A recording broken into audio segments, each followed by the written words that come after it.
Guys, I'm sorry for the short narrations, but I hope you understand I'm working on a big project right now. So let's get right into it. A Fucked Up Day in Iraq. Another banger by Rev Black Rage. I found something that I wrote at some point. This isn't a ghost story. I think it was in response to a question about the Iraqi war memories. I don't think I ever sent it to the people who asked.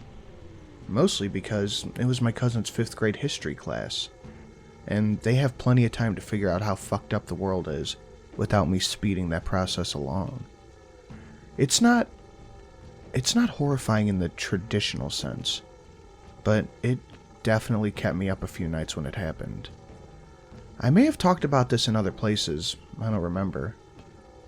This took place on the outskirts of Ramadi, Iraq, at a little outpost built to control a road between the town and the neighboring suburb. We shut down the entry control point for lunch. I was standing outside of the ID shack, a little wooden shitbox that we would sit in, while the Iraqi cops would search people and pass us IDs to check. It was rarely interesting, but it got you out of the compound itself. We caught somebody that the DoD was interested in every other day, but we usually got told to release them. Aside from catching the occasional smuggler or a tiny riot, nothing too wild ever really went on there. I looked up because a woman in full burqa was walking towards me. All I could see were her eyes. She was inside of the 2 gates that were on either side of the street. I was about to yell at my cops for leaving the gate unmanned while shut down. That's when I realized there was a distinct possibility that this woman might explode when she got close enough to me. I brought my rifle up to bear on her and told her to stop. No response.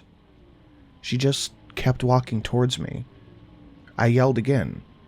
Nothing. She just kept walking towards me. I doubt she even knew that I was on her plane of existence. I never really felt threatened by her, though. She had this slow walk, no hurry in the world. She was carrying something, though. Not like you carry a bag of groceries or a purse. It was clutched to her chest, held tight.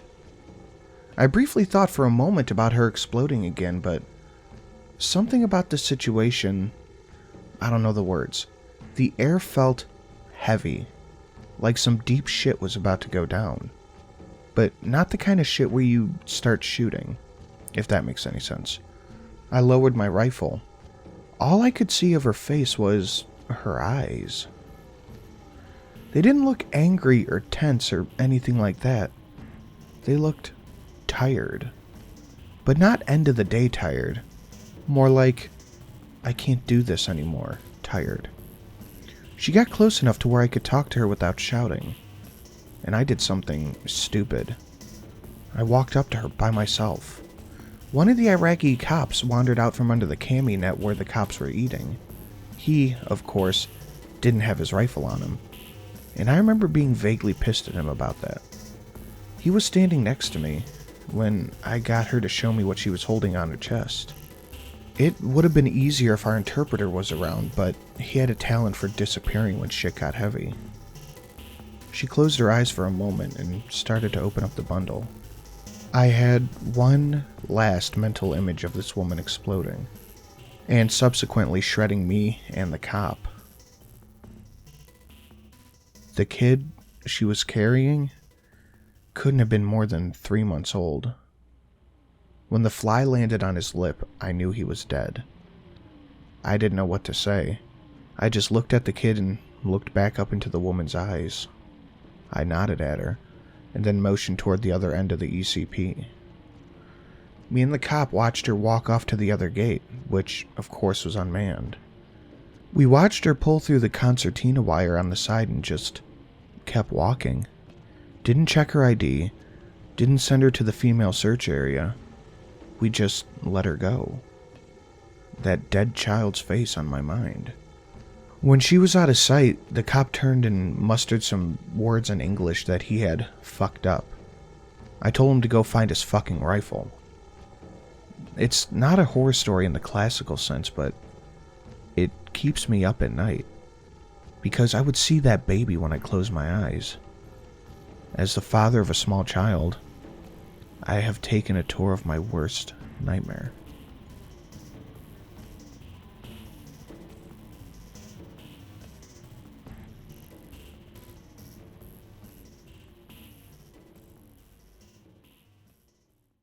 Sorry guys, this one has a little bit of a somber tone, but Rev Black Rage is just a fucking fantastic author. If he ever sells a book or anything, I am going to be the first one to buy that shit, because this dude, he's natural talented. I don't know if he went to school for writing or something, but whatever he puts out, I'm just instantly drawn to. But let's get a big thank you to the patrons, $10 and above. Dan R, Paul Z, Mr. Swiston, Official Jerboa, Chaos X, JY, Pyromancer, Hayden MH, and Ethan A. Guys, thank you so much.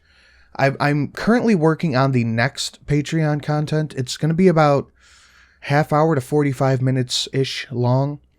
So if you want access to like 2 hours of Patreon-only content, have your name read off or down in the description, head to the Patreon down below. Also, if you have story suggestions, tweet me at RealCreepSin. I'm working on a really good story. It's going to be probably a series. I hope you guys like oranges.